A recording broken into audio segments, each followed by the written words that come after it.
So Toks, was it a bigger change moving from outside the United States to the United States, or moving from the Pacific Northwest to the South?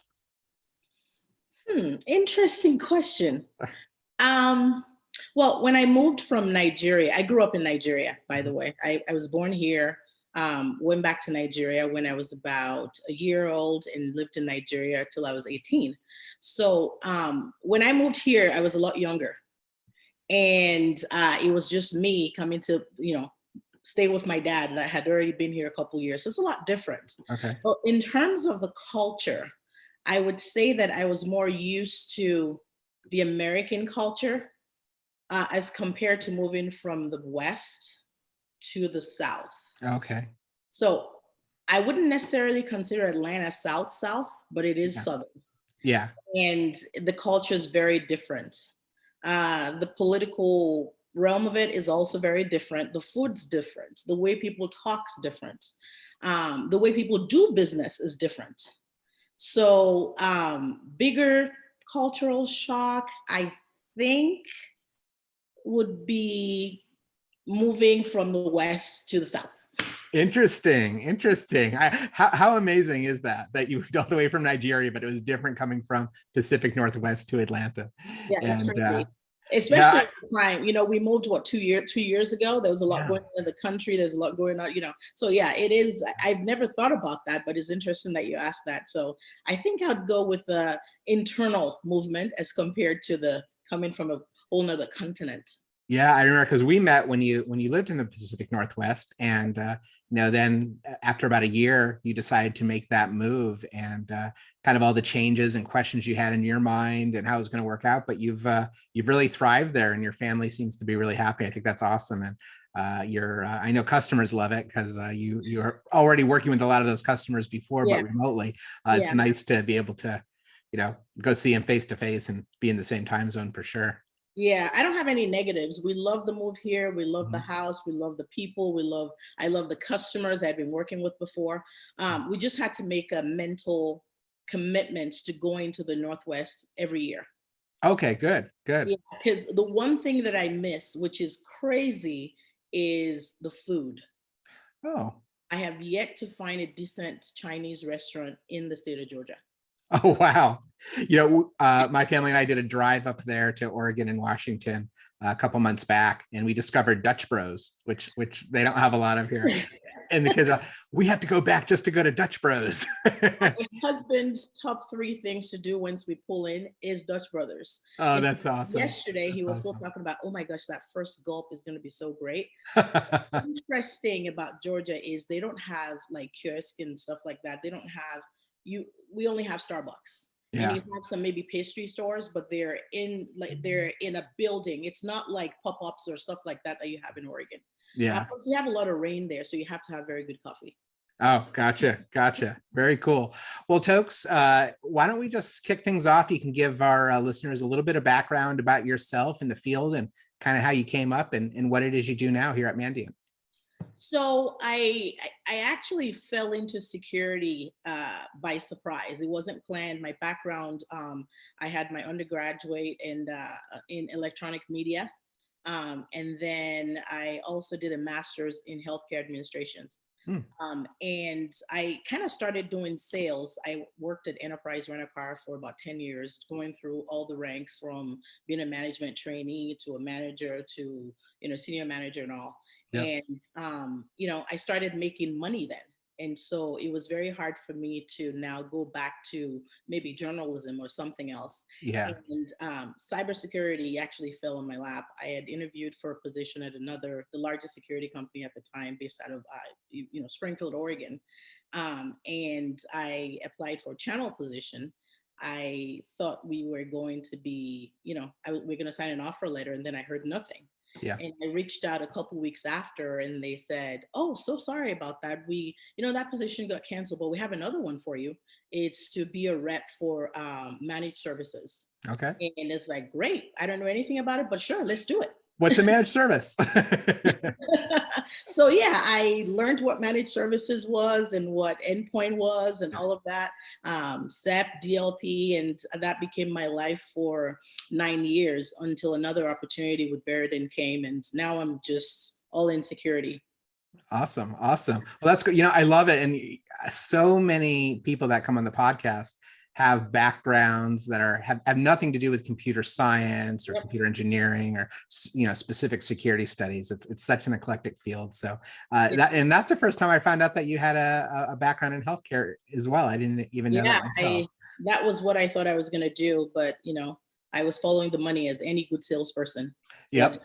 And There you go. it totally helped that I like security. It's Yeah. something that I can relate to because it impacts every part of our lives. Yeah. And I, you know, with the Verodin story, it was so great because it was something that I actually believed in.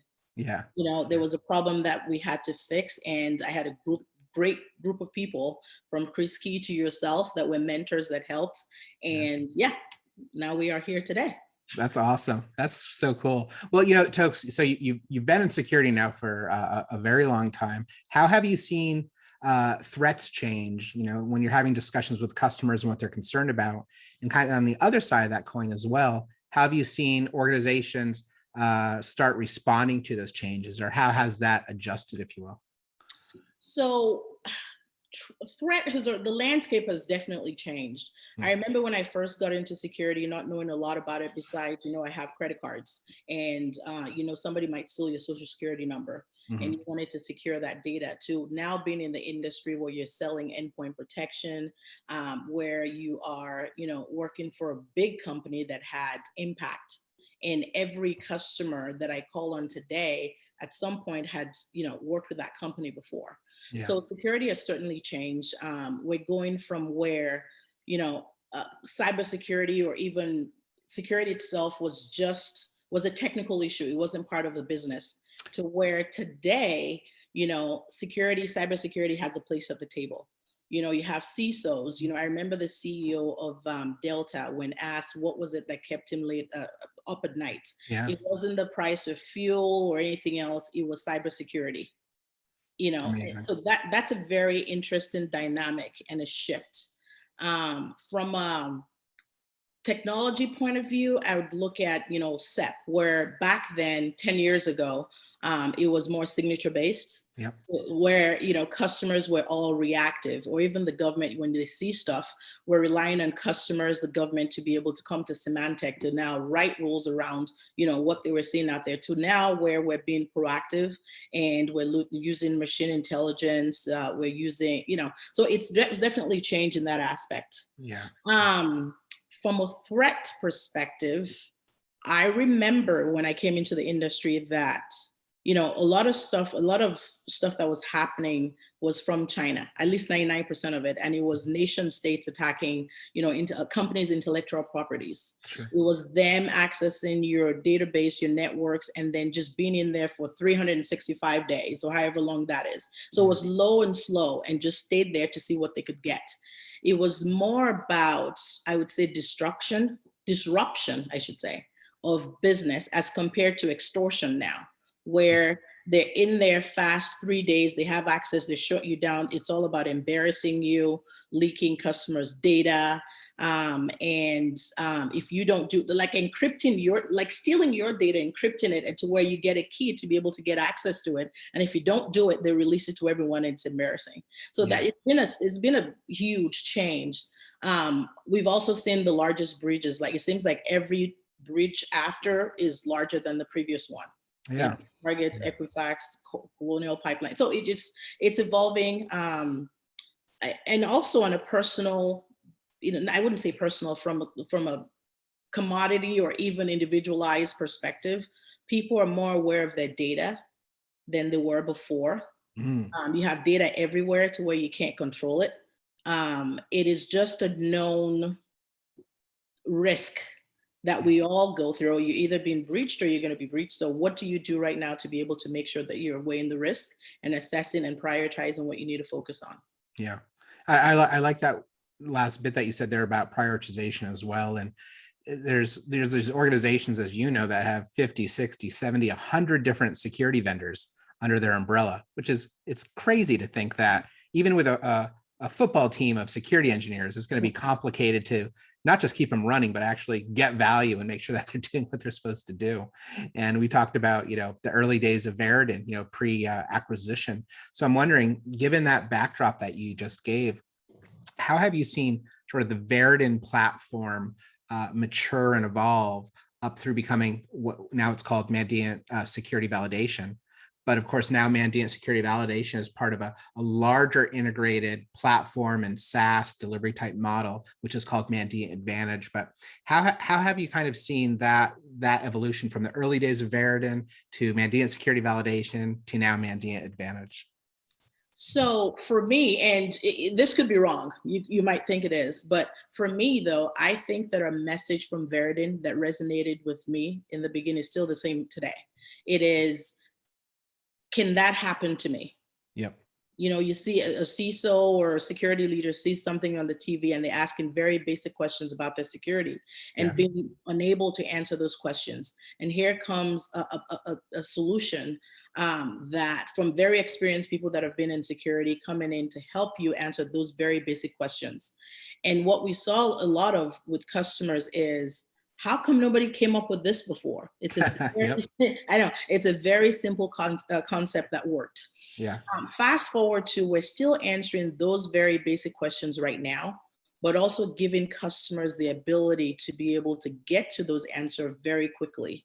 Yeah. And when you ask the questions about, how has Verodin kind of transformed from when it was a startup company to when we started recognizing the company to what it is today, where it's, Mandiant technology, it is that backing of Mandiant. When you think of Mandiant, you're thinking about frontline expertise. You're thinking about the people that come in to help and save the day when something happens.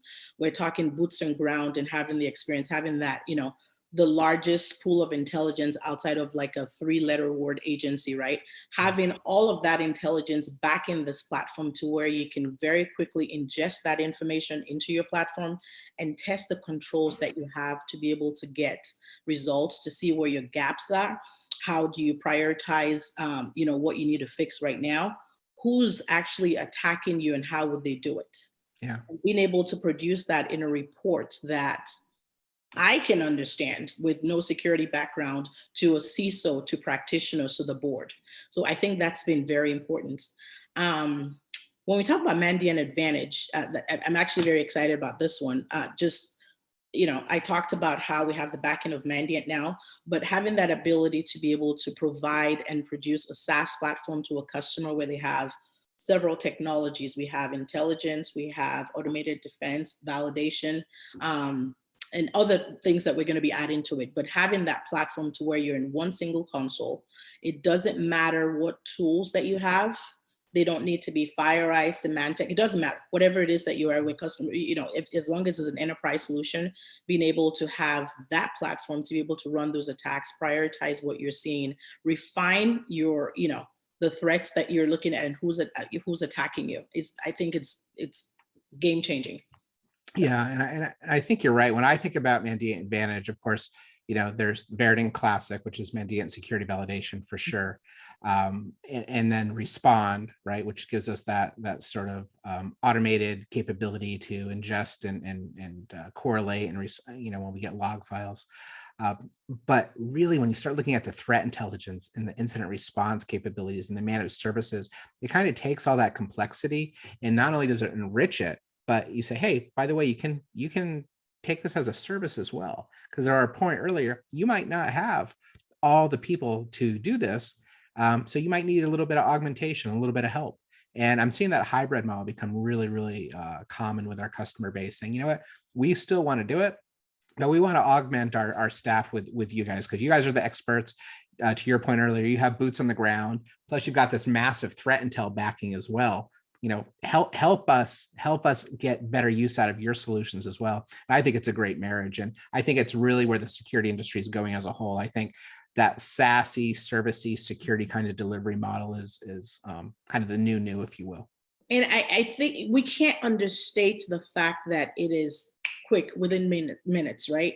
Yeah. Think about the amount of people it takes for you to be able to, first of all, research who's coming after you. How are they going to come at you? What is important to you? When you think about automated defense, right? You're looking at your Splunk or whatever your SIM is, right? Yeah. We don't have enough people, even with the companies that have an army, a football team of people looking. You don't have enough level 1, 2, 3s to be able to have eyeballs on all this, all the stuff that's coming through your SIM. But having that ability to be able to have somebody pare it down for you to where, rather than looking at 300 threats, you're only limited to 2. Yeah. Just that resource as well is very impactful. And we're seeing a lot of customers that are getting excited about this opportunity because nobody else in the industry has that. How have their use cases changed? Again, you work with a broad range of industries, kind of all industries across the board. Are their use cases changing in response to, wow, I've got these new capabilities now with Mandiant Advantage? Are they coming to you and saying, I'd sure like to be able to do this or that? So it's interesting that you asked that. What I have had is have had 2 customers reach out, big customers that were, legacy Verodin customers wanting to have an understanding of Mandiant Advantage. Yeah. So before it even got announced, they're reaching out saying, I'd like to schedule a call to talk about this. And where we're looking at doing this is, we have customers that have, with COVID last year and other factors, where the customers are looking at ways to reduce their in this specific customer, to reduce their workforce by 38%, right? Yeah. And they also wanted to consolidate a lot of the vendors that they have. And so they were looking for an XDR tool that would be able to give them visibility into, what are the intelligence that shows what adversaries are attacking them, who could possibly attack their vertical. Yep. And validating, this tests that they've pulled from their intel, running tests in their environment, using our platform, the Verodin specifically, to run their assurance teams, and kind of looking at security from a risk point of view. Yeah. Yeah. And having the ease of having 3 or 4 controls or technologies that helps them do that in a matter of minutes, helps them reduce their staff. It gives them the confidence that it's Mandiant because you're now leveraging Intel. And then also they're starting to look at, they didn't have automated defense before, starting to look at that piece to be able to help them pare down what they're seeing, and also help them from a resource constraint, possibility. So those are the things that I'm seeing from customers, is having that ability to be able to reduce the amount of staff that they have. If, the ones that actually have the resources, right? We know that there's a resource constraint out there, but with customers that actually have people, they're being asked to reduce the amount of people that they have in their security organizations, pare it down, be able to reduce costs while maintaining the same level of security assurance that their board is expecting of them. So that's been a use case that we've seen come up in the last 2 customers that we've spoken to. Yeah, and I think that whole idea of intelligence led, so using intelligence at the front of your security strategy. So certainly you can use it to research and attack after the incident response.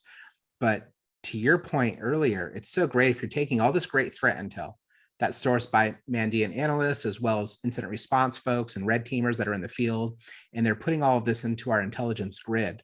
And then you're using Mandiant security validation, formerly Verodin, to go ahead and test and validate your controls in a timely and relevant way that's important to you in your industry, in your space, right? To say, how will we respond to these IOCs, these TTPs? Will our devices block it? Will they detect it? Will they alert on it? Will our teams know what to do? Will the processes they follow actually work? And then tying that again back into respond, and from an XDR perspective, and doing the analysis there, and maybe integrating with source solutions, and the list goes on, but you're leading with threat intel, that great threat intel. And I think that's just so key to the strategy. And again, I'm willing to bet that if you're not leading with the most relevant and timely threat intelligence in the future across all your security tools, endpoint, email, network, cloud, whether it's prevention, detection, response, whatever, in the next couple of years, you're going to hardly be getting any value from these tools, because there's just so much going on. It changes so quickly. And again, unless that's the tip of your spear, you basically have these lagging indicators of compromise, and it's just not going to allow you to scale and be successful. I'm wondering, is there anything that's kind of shocked you about the use cases, or anything that surprised you about, wow, this is what people are thinking about doing, or these are some of the new use cases? Where I wouldn't say shock, but it's kind of interesting how the shift has gone from, when maybe Verodin first started, where we're kind of talking and looking at this problem from a technology point of view. We talked about people and process, but maybe it wasn't resonating with customers. But right now, I'm hearing a lot of customers, like the example that I just gave, where it's all about the people and the process, and of course, technology. Yeah. So how are we using this tool, or these tools that we have now, to be able to train our people, to be able to start looking at what does a level 1 do? What does a level 2 do? Where are people best utilized? Yeah. Is it here looking eyes on keyboard? Is it bringing them in to be able to do the stuff that they've wanted to do? And giving them that ability based off of the, when we've kind of automated the low hanging fruit to where they're starting to use them for other things, and thereby retaining those employees.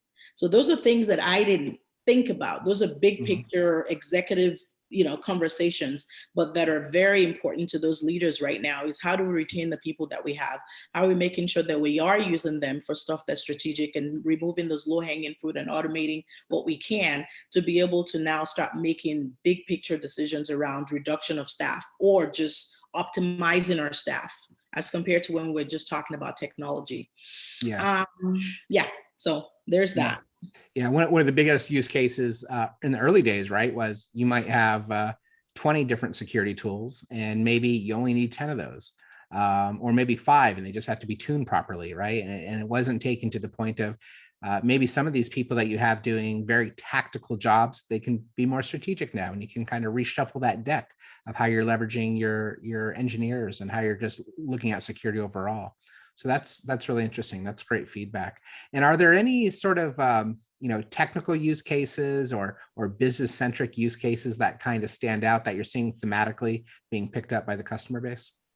One of the customer that comes to mind is one that you're familiar with, where they're starting to look at validation, and from a I would say, what's the right way to put that? From a wanting to make sure that they're not complacent, So rather than wanting to be reactive, they're wanting to be very, proactive in how they're building a case against negligence. Yeah. So what is it that we're doing with the tools that we have today? What are the processes that we have in place? How are we testing that continuously to make sure that, if something happens today, because breaches are inevitable, right? It's going to happen. You're either being breached or about to be. But so knowing and understanding that, but having the systems and processes in place to be able to make sure that if something happens, we can show evidence that these are the things that we did. We're testing our controls regularly. We have an assurance team that's set aside that's just doing this. And because we're continuously validating our tools and controls, we're running tests continuously several times a week. It's just an extra checkbox to be able to now use this from a risk perspective, from a compliance perspective, and from a negligence perspective. Yeah. So that's been quite interesting. Another one, while I'm at it, thinking about it now, is, a cruise line wanting to use our technology to be able to make sure that when their ships are out in the sea, that they're still being, because you have customers' data and all of that going on. Oh, sure. They're able to track what's going on, and they're not, while they're out in the seas, they're still validating their network and protecting the environment. Yep. So that's kind of cool. That is cool. That's a really interesting use case as well. You think about like a 747 and how much high-tech computer gear and networking is actually happening on the flight, and then you compare that to a cruise ship, which last time I checked, there's not a lot of casinos and things like that at 747. So there's a lot going. It's like a little city, right? Yeah. So that makes perfect sense. Yeah, and that whole idea of, again, environmental drift and automation and leveraging validation to continuously validate and ensure that what was working yesterday works today, tomorrow, next week, et cetera. And the same thing can apply to risk. and compliance. Are we still addressing these regulatory mandates? Are we still able to show at any point in time that we're protecting our customer data or financial information or privacy details and things like that? So, and that's really cool. That's actually a really refreshing trend to see. I'm glad customers are marching in that direction.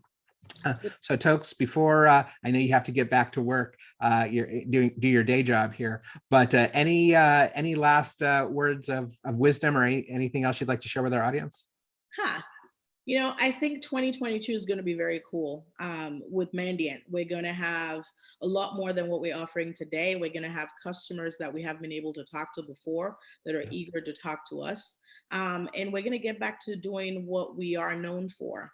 I've heard talks about having on-demand stuff where a customer wants to test something very specific around malware or whatever else, right? Being able to just go to on the platform and just click and pay for it and be able to test very quickly. So I'm super excited about the direction that the company is going. And, I couldn't pick a better team to go to battle with every day. So yeah. Oh, well, that's nice to hear. Right choice. Yeah. With the freemium and these on-demand things, it's a brave new world. So very exciting. Well, Toks, this has been awesome. Thanks so much for spending some time with everyone today. Thank you so much. Bye-bye.